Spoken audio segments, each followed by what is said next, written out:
অনেকগুলো পার্সেল আছে, আসলে একটা একটা করে আনবক্সিং করে দেখাই। আমি একটু তাড়াহুড়ো করে আনবক্সিং করব, কারণ আমাকে স্কুল যেতে হবে। তো এটা এসেছে অন্তরীপ থেকে, এটা এসেছে অরণ্যমন থেকে।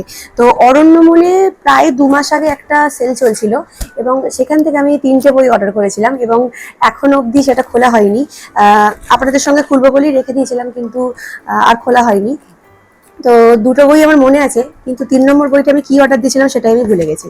তো দেখা যাক, খোলা যাক। অনলাইন শপিং নিয়ে আপনাদের সাথে কিছু কথা আছে, সেটা আপনাদের একে একে বলবো। আগে এই বই 3টা আনবক্সিং করে নিই। বাহ, এটা খুলতেই একটা সুন্দর বুকমার্ক বেরিয়েছে। এটা আমি দেখেছি যখন সবাই অরণ্যমনের আনবক্সিং করছিল, তখন এই বুকমার্কটা আমি দেখেছিলাম, এবং আমি খুব আশাবাদী ছিলাম যে আমার কাছেও আসবে বুকমার্কটা। আমার খুব পছন্দ হয়েছে, দারুণ সুন্দর একটা বুকমার্ক। আর 3টে বই, সেই 3টে বই খুব পপুলার বই, অরণ্যমনের খুবই পপুলার বই। আপনারা হয়তো এর মধ্যে পড়ে আছেন, বইটা পড়েছেন। কি সব বলছি, তাড়াহুড়োর মাথায় কি সব বলছি। তো 3টে বই দেখিয়ে দিই। আচ্ছা, 3 নম্বর বইটা দেখতে পেয়েছি, কি অর্ডার দিয়েছিলাম।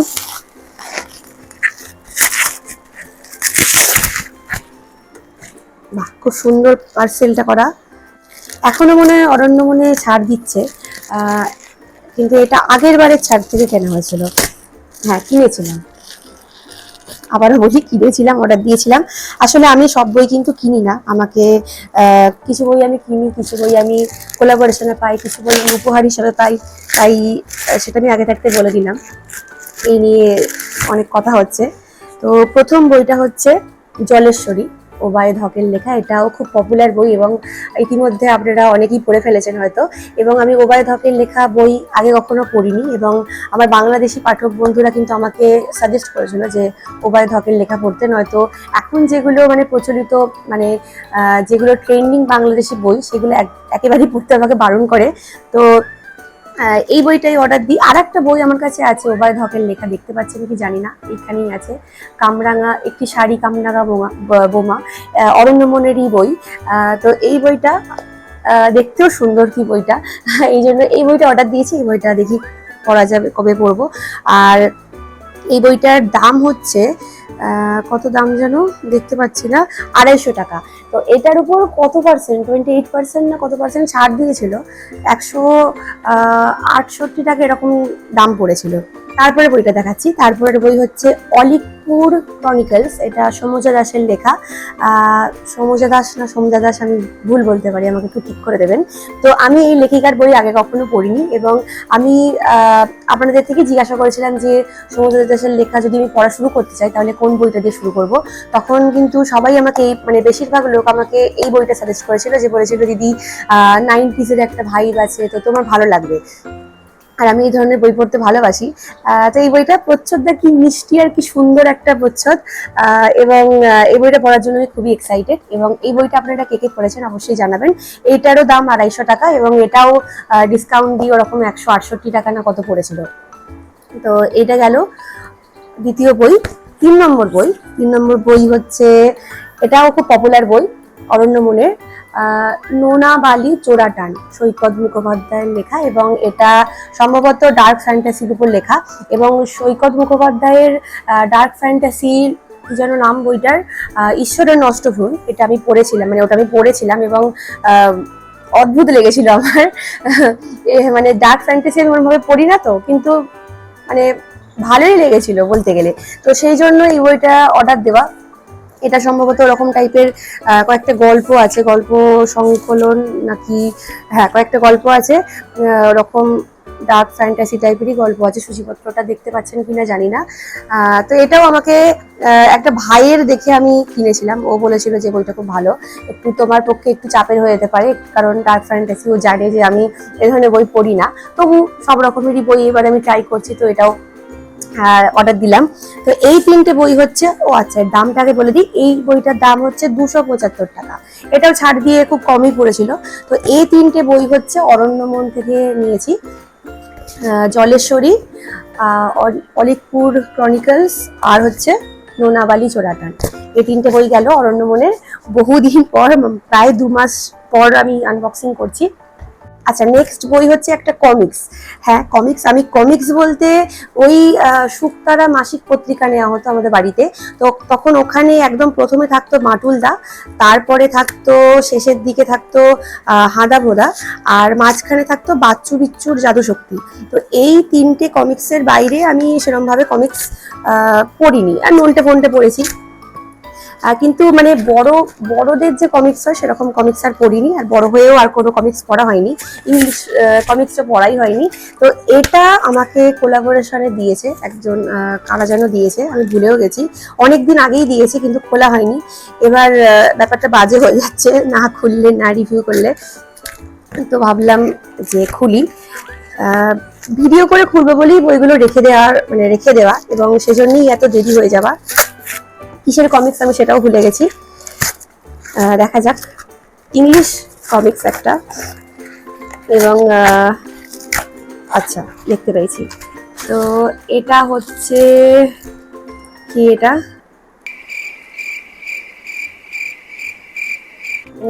হচ্ছে কমিক্স, ফ্যান্টামের কমিক্স। আর আমার মানে আমি কিছু জানিই নাই এই ধরনের কমিক্স কি হয়, তো পড়ে দেখবো কেমন লাগে। তো এই কমিক্স আমি জীবনে কখনো পড়িনি, আমি জানি না আমার কেমন লাগবে। স্টিল আমাকে পাঠানো যখন হয়েছে আমি অবশ্যই পড়ে আমার অভিজ্ঞতা আপনাদের সাথে শেয়ার করব। আচ্ছা, এটা খুলি, এখনো খোলা হয়নি।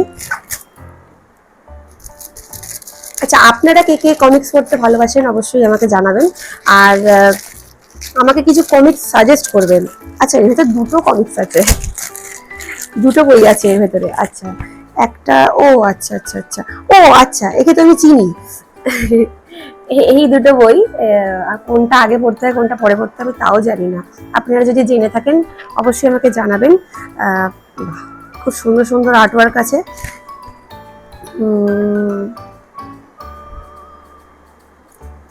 আচ্ছা, এই হচ্ছে দুটো কমিক্স। এটা পড়ে আপনাদের জানাবো। ভেতরে হয়তো বুকমার্ক ছিল, সব ঝরে ঝরে পড়ে যাচ্ছে। এই হচ্ছে বুকমার্ক, আর একটা বুকমার্ক পড়ে গেল। আচ্ছা, পরের আর একটা বই আছে। এই বইটা এই লেখিকার বই আমি বছরের শুরুর দিকেই পড়েছিলাম, এবং বইটা আমার সেভাবে খুব একটা ভালো লাগেনি, আমি রিভিউ দিয়েছিলাম। তো লেখিকা নিজে আমাকে সাজেস্ট করেছিলেন যে তুমি এই বইটা পড়তে পারো, তোমার ভালো লাগতে পারে, মানে তুমি যে ধরনের বই পড়ো সেই অনুযায়ী তোমার এই বইটা ভালো লাগতে পারে। তো সেই উপলক্ষে এই বইটা হচ্ছে বকুল ফুলের সুবাস, মাধবী ভট্টাচার্যের লেখা।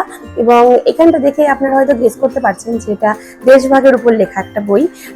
হ্যাঁ, তো এটা দেখি কেমন লাগে আমার পড়ে, আপনাদের পড়ে জানাবো কেমন লেগেছে। এটা কলকাতা বুক প্রেস থেকে প্রকাশিত, এবং এর মুদ্রিত মূল্য 250 টাকা। যাবেন না, এখনো কিন্তু অনেক পার্সেল আছে। তো তারপরের পার্সেলটা, এটাও আমি উপহার হিসাবে পেয়েছি, এবং মানে এই উপহারটা পেয়ে আমি এত খুশি হয়েছিলাম, কারণ এই বইটা আমি দেখেছিলাম এবং দেখে আমার ভালো লেগে গেছিল, কিন্তু বইটা কোনো কারণে আমি ভুলে গেছিলাম যে বইটার প্রকাশনী কি বা কোথা থেকে কিনতে পারবো। তো তারপর বইটা হারিয়ে গেছিল। শুধুমাত্র বইয়ের প্রচ্ছদটাই আমি দেখেছিলাম, এবং দেখে আমি একটা স্ক্রিনশট নিয়ে রেখেছিলাম।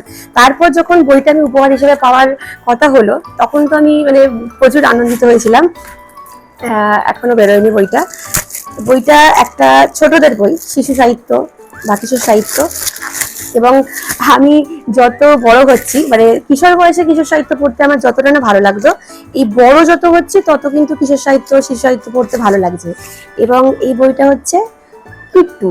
কি মিষ্টি দেখতে আর কি সুন্দর একটা বই, খুব ভালো লেগেছে এই বইয়ের, মানে জাস্ট এই বইটা আমি এভাবে দেখেছিলাম আর আমি স্ক্রিনশট তুলেছিলাম। কি বৃত্তান্ত বই, কি আমি কিছুই জানতাম না, কিন্তু আমার মনে হয়েছিল একটা, মানে মন বলছিল যে বইটা আমার ভালো লাগবে। তো এই বইটা রাতুল মান্নার লেখা, এবং কিট্টু সম্ভবত, আচ্ছা, খুব সুন্দর একটা নোট লেখা আছে। অনেক ধন্যবাদ রাতুল মান্নাকে আমাকে বইটা উপহার হিসেবে পাঠানোর জন্য। এবং এই বইটা অনেক দিন, প্রায় 3 মাস আগে মনে পাঠিয়েছেন উনি, কিন্তু আমার খোলা হয়নি। আমি ভিডিও করবো বলে মানে রেখে দিয়েছিলাম, তারপরে ভুলেই গেছিলাম বইটার কথা, কোথায় রেখেছিলাম, বইয়ের মধ্যে ঢুকে গেছিল। তার জন্য আমি খুব দুঃখিত, আমি সরি, কিন্তু এই বইটাই পড়ে ফেলবো। খুব সুন্দর, আর ভেতরে এত সুন্দর সুন্দর মানে আঁকা আছে। বর্তমানের এআই এর যুগে আমরা দেখতে পাই যে প্রচ্ছদগুলো বা ভেতরের যে অলঙ্করণগুলো সব এআই টাইপের হয়, কিন্তু এই ছবিগুলো এত সুন্দর। আর সব থেকে মজার বিষয় হচ্ছে এই ছবিগুলো কিন্তু লেখকের নিজস্ব আঁকা, মানে রাতুল মান্না লেখক কিন্তু নিজেই এই ছবিগুলো এঁকেছেন এবং খুব সুন্দর। আমার এত ভালো লেগেছে বইটা যে কি বলবো, আমি এখনো পড়িনি, তার সত্ত্বেও কিন্তু বইটার প্রতি আমি মানে বইটার উপর আমি প্রেমে পড়ে গেছি, মানে বইটার প্রেমে পড়ে গেছি। তো এই বইটা আখর কথা থেকে প্রকাশিত এবং 175 টাকা মুদ্রিত মূল্য। বইটা কি সুন্দর দেখতে, আর একবার দেখিয়ে দিচ্ছে আপনারা, কিট্টু, খুব মিষ্টি বই এবং আমি আশা করছি বইটা পড়েও আমার এতটাই মিষ্টি লাগবে। আরেকটা পার্সেল আছে, এটা অন্তরীপ থেকে এসেছে এবং এটা আমি এখন খুলবো না, এটা আমি আলাদা করে খুলবো। আর অন্তরীপ থেকে কি বই এসেছে সেটা হয়তো অনেকেই আপনারা গেস করতে পারবেন। আমি একটা হিন্টস দিচ্ছি, একটা ইংলিশ, খুব পপুলার ইংলিশ বইয়ের একটা অনুবাদ, এবং সেটা অনেকেই আনবক্সিং করছে, সেটা আপনারা হয়তো দেখে থাকবেন। এটা এখন খুলবো না, এটা আলাদা ভিডিও করে খুলবো, এখন আর খুলতে পারছি না। তো আনবক্সিং করে এতগুলো বই বেরোলো, এবার আপনাদের কয়েকটা কথা বলি। সেটা হচ্ছে, দেখুন আমি বইয়ের ভিডিও বানাচ্ছি বলে এবং সেই ভিডিওগুলোতে আপনারা এত ভালোবাসা দিচ্ছেন বলেই কিন্তু আমি মানে এত বই কিনি। মানে আমার বই কিনতে, মানে বইয়ের প্রতি ইনভেস্ট করতে আমার গায়ে লাগে না, যেহেতু আমি ভিডিও বানাচ্ছি বা আপনাদের ভালোবাসা সে ব্যাপারটা পুষিয়ে যাচ্ছে। কিন্তু আপনাদের পক্ষে তো এত বই কেনা সম্ভব না, আর কেনই বা কিনবেন? হ্যাঁ, আপনাদের যদি অনেক টাকা থাকে তাহলে আপনারা কিনতেই পারেন, আমি বলার কেউ নই। কিন্তু মানে ওই মানে আমি কিনছি বলে বা অন্য কোনো ক্রিয়েটর কিনছে বলে বা কোনো বই ট্রেন্ডিং এ আছে বলে মানে দুমদাম করে না বিচার বিবেচনা করে মানে কিনে নেওয়া, এটা কিন্তু একেবারেই করবেন না। নিজেদের বিচার বুদ্ধি দিয়ে বিবেচনা করে, নিজেদের পকেটটা কতটা ভারী আছে সেটা দেখে, নিজেদের টেস্ট বুঝে তবেই কিনবেন। কোনো ট্রেন্ডিং এর পিছনে গিয়ে কিন্তু বই কিনবেন না। আমি নিজেও ট্রেন্ডিং বই খুব একটা ফলো করি না, কোলাবোরেশনে না পেলে। আর বাকিদের কথা জানি না, তবে আমি এত যে বই দেখাই, আমি কিন্তু সব বই কিনি না, সেটা আমি আপনাদের আগেও বলেছি যে আমি কিছু বই কিনি, কিছু বই আমি কোলাবোরেশন হিসেবে পাই, কিছু বই আমি রিভিউ কপি হিসেবে পাই, কিছু বই আমি উপহার হিসেবে পাই। তো আমাকে দেখে ওই ফোমোতে পড়ে বই কেনার কোনো দরকার নেই। আমি যে বইগুলো দেখাবো সেগুলো আপনারা দেখবেন, বইয়ের মানে সম্পর্কে জানতে পারবেন, এবং তার মধ্যে যে বইটা বা যে বইয়ের বিষয়বস্তু আপনাদের ভালো লাগবে সেই বইগুলোর একটা লিস্ট করে রাখবেন। তারপরে যখন স্পেশাল ছাড় দেবে বা কোথাও আপনারা কলেজ স্ট্রিটে যাবেন, তখন কিন্তু আপনারা তার মধ্যে থেকে যেগুলো আপনাদের মনে হবে যে এই বইগুলো আমার বেশি ভালো লাগছে, সেই বইগুলো কিন্তু কিনবেন। একজন একটা বই দেখাচ্ছে বলে ফট করে কিনে নেওয়ার কিন্তু কোনো মানে নেই। আর দ্বিতীয় কথা হচ্ছে, কোথা থেকে বই কিনবেন। তো আমি যেহেতু বইয়ের ভিডিও বানাই, তাই বিভিন্ন পাবলিশার্সের ওয়েবসাইট থেকে কিনি, তাদের হোয়াটসঅ্যাপ করে কিনি। কিন্তু আমি আপনাদের রেকমেন্ড করব যে আপনারা এমনি বারবার এই কুচকুচ করে বিভিন্ন জায়গা থেকে কিনবেন না, তাতে ডেলিভারি চার্জ পড়বে প্রত্যেকটা বইয়ের উপর। চেষ্টা করবেন যে কোনো একটা জায়গা থেকে অনেকগুলো বই কেনার। বৈচিত্র্য.in থেকে কিনতে পারেন, সেখান থেকে আমি প্রায়ই কিনি। দ্বিতীয় হচ্ছে পড়বই.in বলে একটা ওয়েবসাইট আছে, কিন্তু আমি ওদেরকে হোয়াটসঅ্যাপ করে বই কিনি। তৃতীয়ত দেশ পাবলিশিং থেকে বই কিনি, আর তাছাড়া কলেজ স্ট্রিট থেকে বই কিনি। তাছাড়া বিভিন্ন অনলাইন সেলার রয়েছে যারা খুব মানে বিশ্বস্ত, যারা খুব ভালোভাবে বই বাড়িতে পৌঁছে দেয়। তো সেভাবে বই কিনতে পারেন। তাদের নাম্বার লাগলে আমাকে বলবেন, আমাকে ডিএম করবেন, আমি দিয়ে দেবো। তো এইভাবে আপনারা অনলাইনে বই কিনতে পারবেন। তবে হ্যাঁ, আমি আপনাদের কিন্তু আগেই বলেছি যে আমি আপনাদের সন্ধান দেব, আমি কিন্তু দায় নেব না। মানে আপনি বই কিনলেন, সে বই এলো না, বিভিন্ন কারণে না আসতে পারে, টেকনিক্যাল ফল্ট হতে পারে, তখন কিন্তু আমাকে ধরবেন না। আমি আপনাদের সন্ধান দিতে পারি, আমি কিন্তু দায় নেব না, আমি আগে থেকেই বলে দিচ্ছি। তো এইগুলো ছিল কিছু কথা বই রিলেটেড। আরো ভিডিও বানাতে বানাতে আপনাদের সঙ্গে কথা হবে, গল্প হবে। আবারও বলছি আপনাদের যে আপনারা বিবেচনা করে নিজেদের বিচার বুদ্ধি, টাকা পয়সা ভেবে তারপরে বই কিনবেন। তবে হ্যাঁ, কিনবেন, বই কিনবেন, অবশ্যই কিনবেন, অবশ্যই বই পড়বেন। এইটুকুই বলার ছিল। আজকে আর বেশি কিছু বলবো না, দেরি হয়ে যাচ্ছে। আমি কস্তুরী, আর দেখা হচ্ছে কস্তুরীর গল্প ঘরে পরবর্তী ভিডিওতে। ততক্ষণ পড়তে থাকুন।